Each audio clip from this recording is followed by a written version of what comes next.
Chapter 16, Carlisle. Thank goodness this is a very short chapter because I am beat. Woke up at 7 o'clock today. I slept horribly last night. I went to I'll keep it short. I went to the Portland Retro Game Expo. That's why I'm so fucking tired. Slept on Josh's futon, and slept is a nice way to put it. I barely rested at all. So it's good. This chapter's like 12 pages. Let's get to it. He led me back to the room that he'd pointed out as Carlisle's office. He paused outside the door for an instant. "Come in," Carlisle's voice invited. Edward opened the door to a high-ceilinged room with tall, west-facing windows. The walls were paneled again in a darker wood where they were visible. Most of the wall space was taken up by towering bookshelves that reached high above my head and held more books than I'd ever seen outside a library. Carlisle sat behind a huge mahogany desk in a leather chair.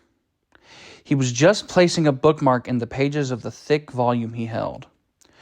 The room was how I'd always imagined a college dean's would look, only Carlisle looked too young to fit the part. "What can I do for you?" he asked us pleasantly, rising from his seat. "I wanted to show Bella some of our history," Edward said. "Well, your history, actually." "We didn't mean to disturb you," I apologized. "Not at all. Where are you going to start?" "The Wagoner," Edward replied, placing one hand lightly on my shoulder and spinning me around to look back toward the door we'd just come through. Every time he touched me, in even the most casual way, my heart had an audible reaction. It was more embarrassing with Carlisle there. The wall we faced now was different from the others. Instead of bookshelves, this wall was crowded with framed pictures of all sizes, some in vibrant colors, others dull monochromes. You know, if he was 1600s, I hope he has one of them old-ass, original photos where it's the flash of, chemicals for a split second on the metal. So he just has, a metal plate that over now is faded and it barely looks like a person. That'd be cool. Or an old-ass portrait. Although I guess it depends on how long it took him to get money to pay for a portrait. If photographs would have come around by then. They wouldn't have. He was 1600s. I probably could have had some money. Guess it depends.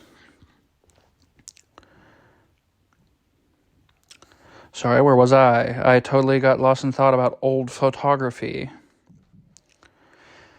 I searched for some logic. Some binding motif the collection had in common. But I found nothing in my hasty examination. Edward pulled me toward the far left side, standing me in front of a small square oil painting in a plain wooden frame. This one did not stand out among the bigger and brighter pieces. Painted in varying tones of sepia, it depicted a miniature city full of steeply slanted roofs, with thin spires atop a few scattered depicted a miniature city full of steeply... Oh my God, I can't speak. It depicted a miniature city full of steeply slanted roofs, with thin spires atop a few scattered towers. A wide river filled the foreground, crossed by a bridge covered with structures that looked like tiny cathedrals. "London in the 1650s, Edward said. "The London of my youth," Carlisle added. Oh, the page is stuck. Fuck. Oh, goddammit. Fuck. "The London of my youth." Oh no, the page is stuck again. I read it and I let go. Carlisle added, from a few feet behind us. I flinched. I hadn't heard him approach. Edward squeezed my hand. "Will you tell the story?" Edward asked. I twisted a little to see Carlisle's reaction. He met my glance and smiled. "I would," he replied, "but I'm actually running a bit late. The hospital called early this morning. Dr. Snow is taking a sick day. Besides, you know the stories as well as I do." he added, grinning at Edward now. It was a strange combination to absorb. The everyday concerns of the town doctor, stuck in the middle of a discussion of his early days in 17th century London. It was almost unsettling to know that he spoke aloud, only for my benefit.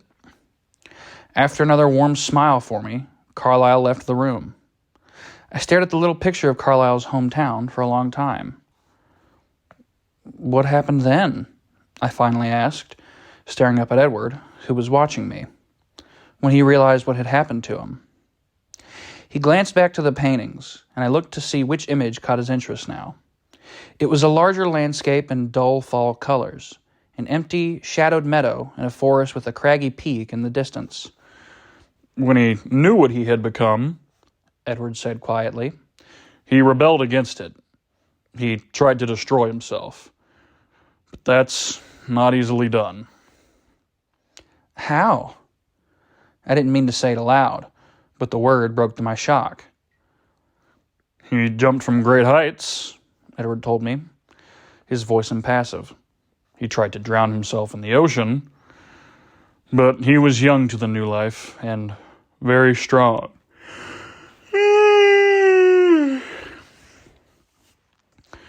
It's amazing that he was able to resist feeding while he was still so new.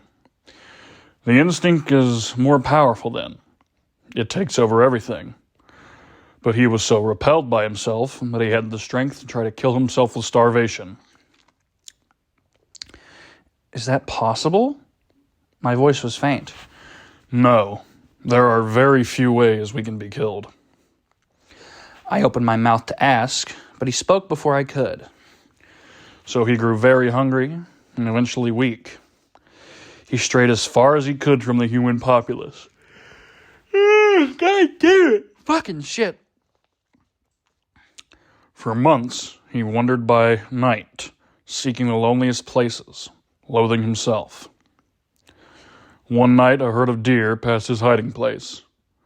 He was so wild with thirst that he attacked without a thought. His strength returned, and he realized there was an alternative to being the vile monster he feared.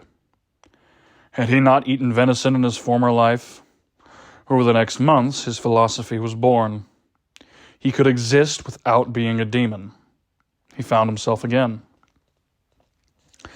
He began to make better use of his time. He'd always been intelligent, eager to learn.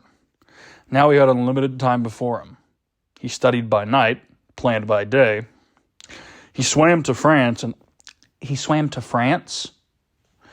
People swim the channel all the time, Bella, he reminded me patiently. That's true, I guess. It just sounded funny in that context. Go on. Swimming is easy for us. Everything is easy for you, I griped. He waited, his expression amused. I won't interrupt you again, I promise. He chuckled darkly and finished his sentence. Because, technically, we don't need to breathe. No, you promised. He laughed, putting his cold finger lightly to my lips.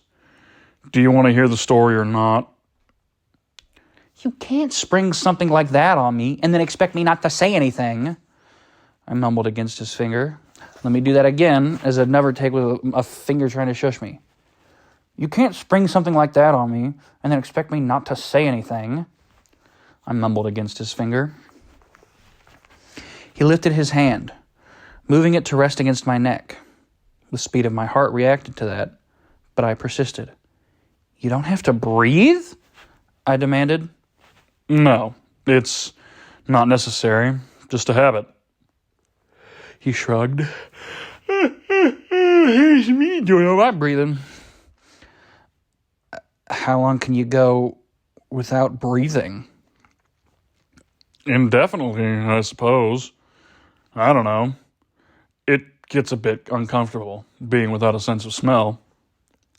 A bit uncomfortable, I echoed.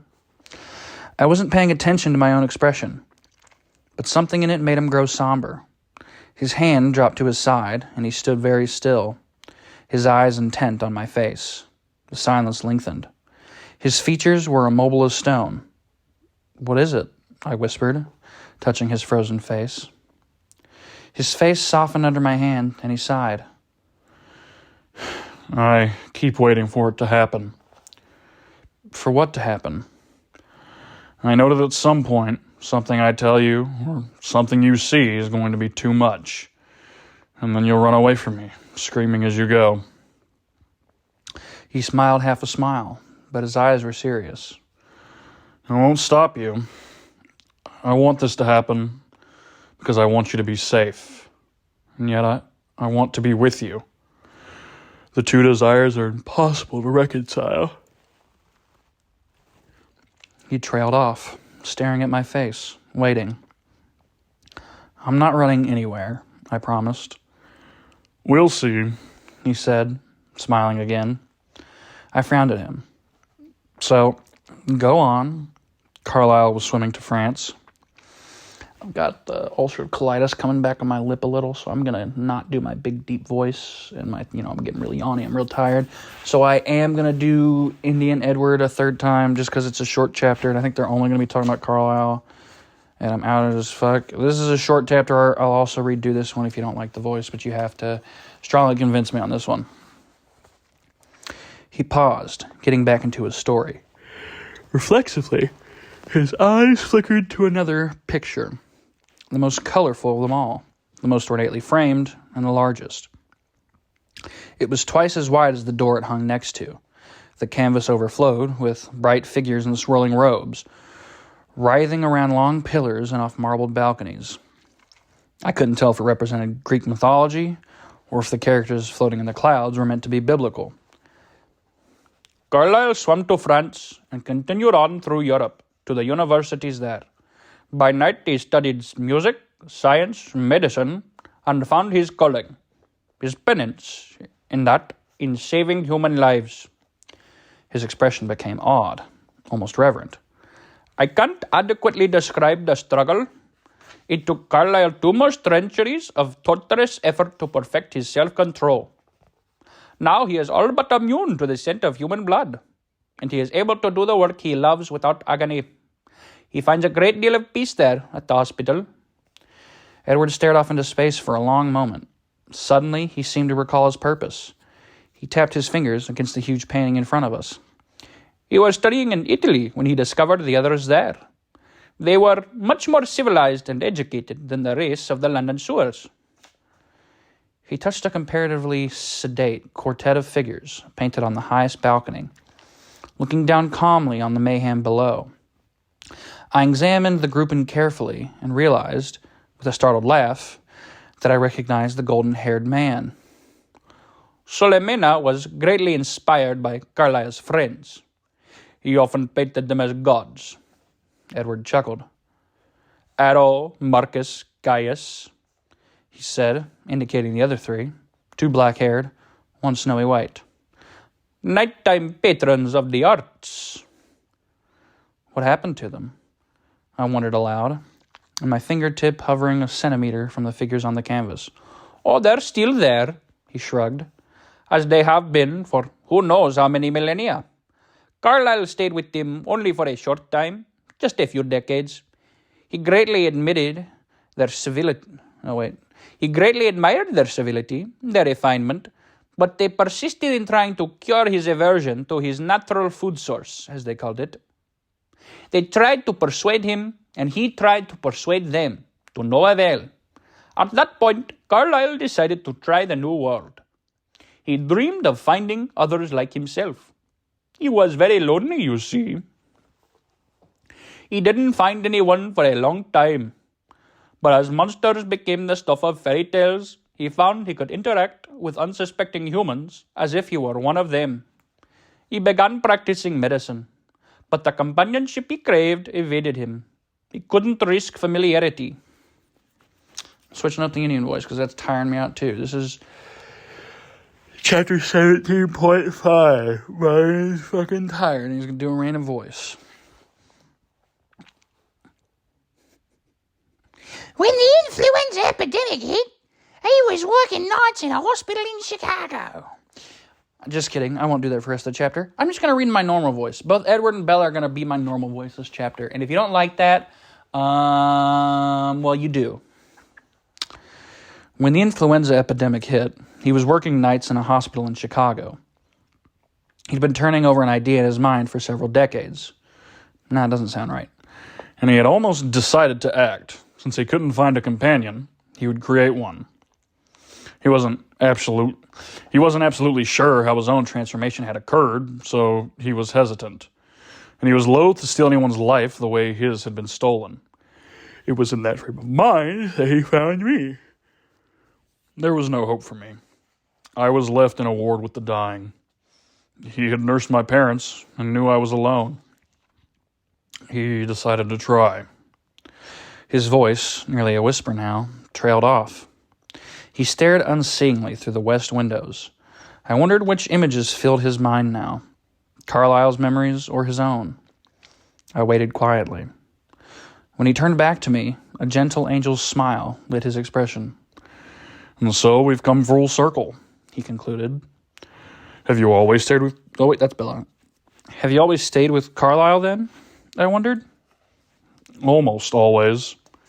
He put his hand lightly on my waist and pulled me with him as he walked through the door. I stared back at the wall of pictures, wondering if I would ever get to hear the other stories. Edward didn't say any more as we walked down the hall, so I asked, Almost? He sighed, seeming reluctant to answer. Well, I had about a typical bout of rebellious adolescence about 10 years after I was born, created, whatever you want to call it. I wasn't sold on his life of abstinence. And I resented him for curbing my appetite. So I went off on my own for a time. Really? I was intrigued rather than frightened, as I perhaps should have been. He could tell. I vaguely realized that we were heading up the next flight of stairs. But I wasn't paying much attention to my surroundings. That doesn't repulse you? No. Why not? I guess it sounds reasonable. He barked a laugh, more loudly than before. We were at the top of the stairs now, in another paneled hallway. God damn it with these fucking yawns. From the time of my new birth, he murmured, I had the advantage of knowing what everyone around me was thinking, both human and non-human alike. That's why it took me 10 years to defy Carlyle. I could read his perfect sincerity, understand exactly why he lived the way he did. It took me only a few years to return to Carlyle and recommit to his vision. I thought I would be exempt from the depression that accompanies a conscience.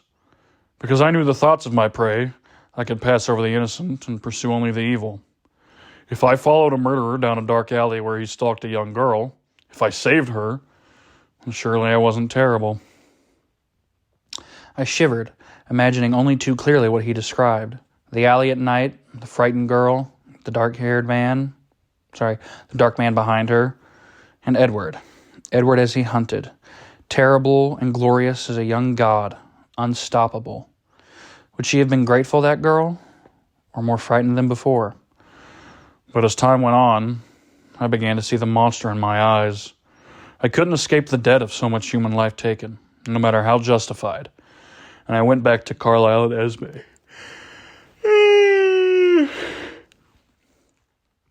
They welcomed me back like the prodigal. I feel like it's supposed to be the prodigal son, but it doesn't say that. It was more than I deserved. We came to a stop in front of the last door in the hall. My room, he informed me, opening it and pulling me through. His room faced south, with a wall-sized window like the great room below.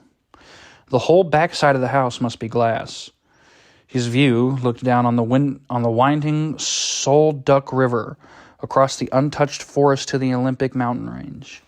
The mountains were much closer than I would have believed. The western hall was completely covered with The Western Hall was completely covered with shelf after shelf of CDs. His room was better stocked than a music store. Checking how many pages I got. Just double checking. Whoops. In the corner was a sophisticated-looking system. Sound system. Let me redo that. In the corner was a sophisticated-looking sound system. The kind I was afraid to touch because I'd be sure to break something. There was no bed, only a wide and inviting black leather sofa. The floor was covered with a thick golden carpet, and the walls were hung with heavy fabric in a slightly darker shade. Good acoustics, I guessed? He chuckled and nodded. He picked up a remote and turned the stereo on. It was quiet, but the soft jazz numbers sounded like the band was in the room with us. I went to look at his mind-boggling music collection. Enjoying freeform jazz. That's a SpongeBob reference for you, Tuck, you fucking old piece of shit. And for you, Liv, because I don't think you would have got it either, because I don't even know if I said it right. How do you have these organized? I asked, unable to find any rhyme or reason to the titles. He wasn't paying attention. By year, and then by personal preference within that time frame. How horrid. By artist title, my guy. Oh my God. Or by genre, and then artist title. I could see either of those. But gotta have artist title somewhere. Artist's name, or artist, or title of the band, so that's what we're gonna say, artist title, is the main thing. You can have genre before that, but come on, dude. What the fuck is wrong with you? By year. Bro, what if you just want to hear a ditty and you don't remember which album of fucking Pearl Jam it is? They've been around for so goddamn long. It's like, is it the 90s? No. Let me go check the 6 albums they put out in the 90s. It's not on any of these. Let me go check 2000s. No, it's not on any of these. Let me go check the 2010s. I don't think they've been putting anything out in the 2010s. I could be wrong, but you get my idea. You get my point. I turned, and he was looking at me with a peculiar expression in his eyes. What? Oh my God. I was trying so hard. I had to read so far ahead to figure out who the fuck was speaking. I'm sorry. What? I was prepared to feel relieved, having you know about everything, not needing to keep secrets from you. But I didn't expect to feel more than that. I like it. Makes me happy. He shrugged, smiling slightly. I'm glad, I said, smiling back. I'd worried that he might regret telling me these things. It was good to know that wasn't the case. But then, as his eyes dissected my expression, his smile faded and his forehead creased. You're still waiting for the running and the screaming, aren't you? God damn it, it was Bella again. You're still waiting for the running and the screaming, aren't you? I guessed. A faint smile touched his lips and he nodded.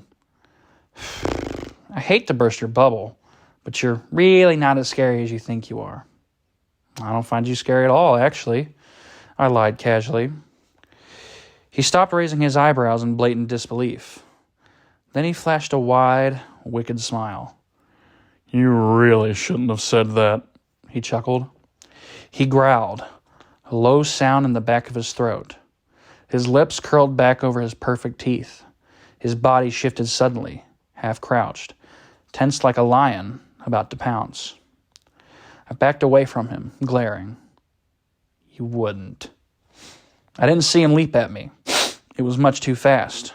I only found myself suddenly airborne, and then we crashed onto the sofa, knocking it into the wall. All the while, his arms formed an iron cage of protection around me. I was barely jostled. Not how physics works. You'd be good, like the insides are shaking. She got a concussion. But I was still gasping as I tried to right myself. He wasn't having that. He curled me into a ball against his chest, holding me more securely than iron chains. I glared at him in alarm, but he seemed well in control. His jaw relaxed as he grinned, his eyes bright only with humor. You were saying, he growled playfully, that you are a very, very terrifying monster, I said, my sarcasm marred a bit by my breathless voice. Much better, he approved. I struggled. Can I get up now? He just laughed. Oh, who the fuck is talking now? Can we come in? A soft voice sounded from the hall. I struggled to free myself, but Edward merely readjusted me so that I was somewhat more conventionally seated on his lap. I could see it was Alice, then Jasper, behind her in the doorway. My cheeks burned, but Edward seemed at ease. Go ahead. Edward was still chuckling quietly. Alice seemed to find nothing unusual in our embrace. She walked, almost danced, her movements were so graceful, to the center of the room, where she folded herself sinuously onto the floor. Jasper, however, paused at the door, his expression a trifle shocked. He stared at Edward's face, and I wondered if he was tasting the atmosphere with his unusual sensitivity. It sounded like you were having Bella for lunch, and we came to see if you would share, Alice announced. I stiffened for an instant, until I realized Edward was grinning. Whether at her comment or my response, I couldn't tell. Sorry, I don't believe I have enough to spare, he replied, his arms holding me recklessly close. Right, I had to remember Jasper's the monotone here in my choice. Actually, Jasper said, smiling despite himself as he walked into the room. Alice says there's going to be a real storm tonight, and Emmett wants to play ball. Are you game? The words were all common enough, but the context confused me. I gathered that Alice was a bit more reliable than the weatherman, though. Edward's eyes lit up, but he hesitated. Of course you should bring Bella, Alice chirped. I thought I saw Jasper throw a quick glance at her. Do you want to go? Edward asked me, excited, his expression vivid. Sure. I couldn't disappoint such a face. Where are we going? We have to wait for Thunder to play ball. You'll see, he promised. Will I need an umbrella? They all three laughed aloud. Will she? Jasper asked Alice. No, she was positive. The storm will hit over town. It should be dry enough in the clearing. Good, then. The enthusiasm in Jasper's voice was catching, naturally. Yeah, real enthusiastic performance I think I'm giving. I found myself eager, rather than scared stiff. Let's go see if Carlisle will come. Alice bounded up into the door in a fashion that would break any ballerina's heart. Like you don't know, Jasper teased, and they were swiftly on their way. Jasper managed to inconspicuously close the door behind him. What will we be playing? I demanded. You will be watching, Edward clarified. We will be playing baseball. I rolled my eyes. Vampires like baseball? It's the American pastime, he said with mock solemnity. End of chapter 16.